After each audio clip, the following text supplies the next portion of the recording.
চারজন বন্ধু ছিলেন, ঢাকায় থাকতেন এবং একই বয়সের ছিলেন চারজনই। গ্রীষ্মের ছুটি যখন এসেছিল তখন তারা জায়গা খুঁজছিলেন কোথায় যাবেন ছুটি কাটাতে। অনেক চিন্তা ভাবনার পর তারা সিদ্ধান্ত নেন যে গ্রামের বাড়িতে বেড়াতে যাবেন তরুণে।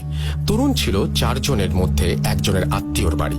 এই গ্রামটাতে অনেক সুন্দর বন ও দেখার মতো অনেক সুন্দর দৃশ্য ছিল। তারা গাড়ি ভাড়া করে সকালবেলা রওনা দিল তরুণে এবং পৌঁছাতে পৌঁছাতে বিকেল হয়ে যায়।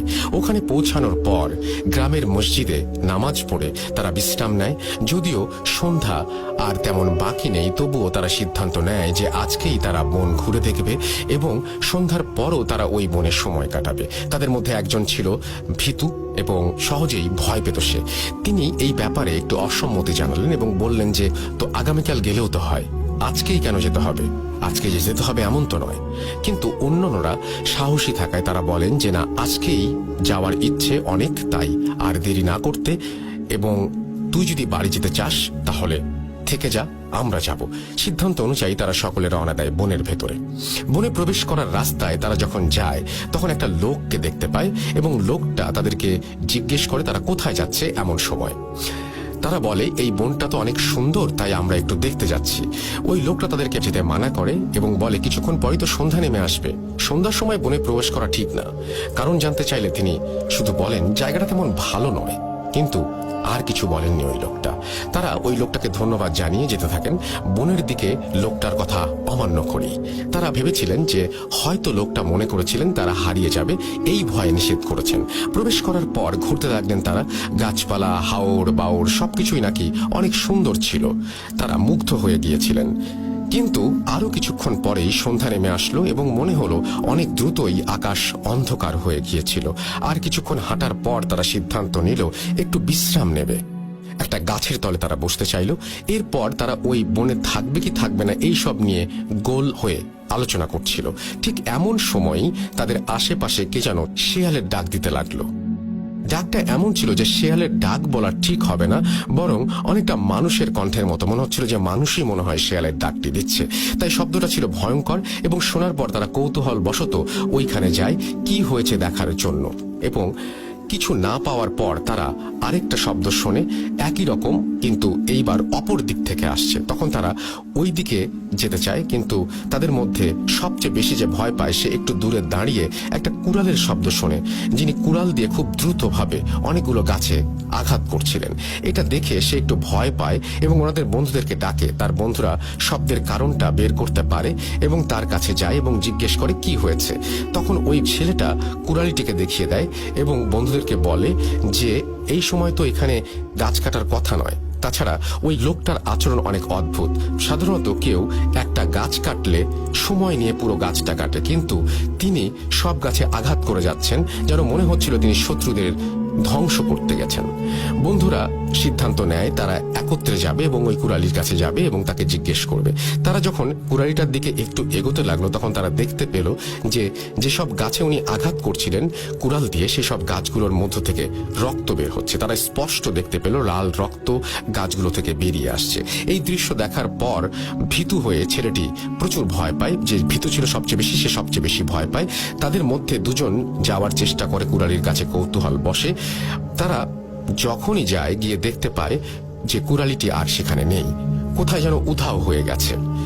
তারা তখন খোঁজাখুঁজি বন্ধ করে এবং সব বন্ধুরা একত্রিত হয় এবং তখনই দেখে যে রহিম কুড়ালি অনেক দূরের জায়গায় একটি গাছে দাঁড়িয়ে আছে এবং যেন মনে হচ্ছে তাদের দিকে তাকিয়ে আছে।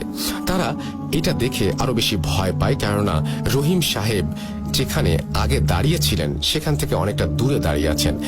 এমন সময় চার বন্ধুর মধ্যে ভিতুটার সামনে ওই রহিম কুড়ালি হাজির হয় এবং ওনার চেহারা নাকি ছিল রক্তাক্ত, যেমন কেউ ওনাকে কুড়াল দিয়ে আঘাত করেছে। মুখমণ্ডল তার সবকিছু রক্তে ভেজা ছিল। দৃশ্যটা দেখার পর ওই ছেলেটা সাথে সাথে অজ্ঞান হয়ে যায় এবং একটা চিৎকার দেয়।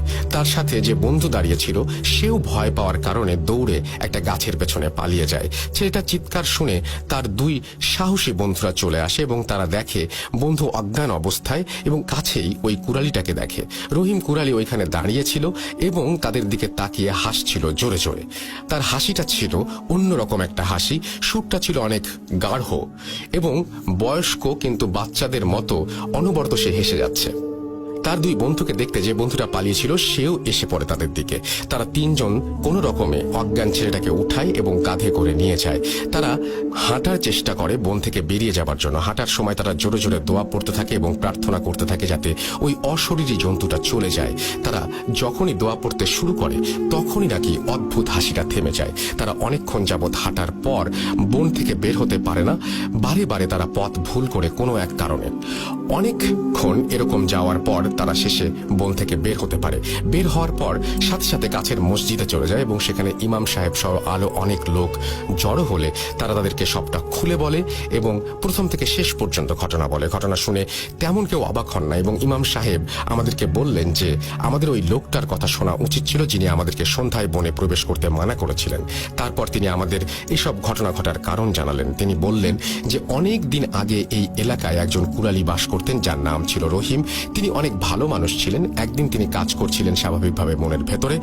এমন সময় দুজন লোক এসেছিল কোনো এক কারখানা থেকে ওনার কাছে এবং বলেছিল যে তাদের অনেক গাছ দরকার, যার মধ্যে দুটি গাছ ওই রহিম কুড়ালিরই ছিল। তারা বলল যে অনেক দরকার থাকায় তাদের গাছগুলো কেটে নিয়ে যেতে হবে। রহিম কুড়ালি এ ব্যাপারে অসম্মতি জানিয়েছিল, কেননা তিনি ওই সব গাছ বিক্রি করতে চাননি। অনেকক্ষণ এইরকম ভাবে কথা কাটাকাটির পর এক সময় ওই দুজন লোক রাগ করেছিল তার উপরে এবং তারা গোপনে সিদ্ধান্ত নিয়েছিল যে এই কুড়ালটিকে আর বাঁচতে দেয়া যাবে না। তখন তারা তার কাছ থেকে একটা কুড়াল নিয়ে রহিমের মুখে এবং শরীরের বিভিন্ন জায়গায় আঘাত করে নির্মমভাবে হত্যা করে। তারপর তারা কুড়ালটা রেখে চলে যায়। পরবর্তীতে ওই দুজন লোক ধরা পড়ার পর তারা স্বীকার করতে বাধ্য হয়। রহিমের মৃত্যুর পর অনেক দিন পর ঢাকা থেকে একজন তরুণ সেখানে যায় এবং সন্ধ্যায় কোনো একটা কারণে বনে প্রবেশ করেছিল। সে ওইখানে গিয়ে দেখে যে রহিম গাছ কাটছে। এই লোকটা জানতো না যে রহিম মারা গিয়েছে, তাই সে তার কাছে যায় এবং জিজ্ঞেস করে এত অন্ধকারে সে গাছ কাটছে কেন। কিন্তু সে কোনো জবাব পায় না এবং দেখে যে রহিম তার কাছ থেকে দূরে সরে যাচ্ছে। সেই আচরণ দেখে অবাক হয়, কেননা রহিম তার সাথে সবসময় ভালো ব্যবহার করত। সে এই ঘটনা তাদের ওইখানে বাজারে গিয়ে কিছু মানুষদের বলে, কিন্তু তারা এটাকে মশকারি হিসেবে উড়িয়ে দেয়।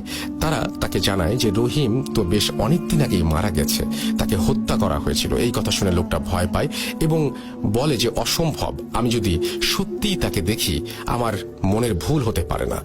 এর কয়েকদিন পর আবারও তাকে বনের ভেতরে দেখতে পায়। যারা সন্ধ্যার সময় প্রবেশ করে তারা ওই বনে সবসময় রহিম কুড়ালিকে দেখতে পায়। অনেকেই রহিমকে দেখে, কিন্তু তারা কাছে গিয়ে দেখে যে সে অদৃশ্য হয়ে যাচ্ছে। এই ঘটনা শোনার পর তারা বনে প্রবেশ করতে চায় না। তার পরদিনই ওখান থেকে রওনা হয়ে বাড়ির দিকে চলে আসে। তারা যখন ঢাকায় পৌঁছায় তখন তাদের শরীরে প্রচন্ড জ্বর আসে, কিন্তু পরবর্তীতে সুস্থ হয়। এই ঘটনার পর তারা গাজীপুর আর আসেনি, কোনো গ্রামেও যায়নি। এই ছিল ঘটনা।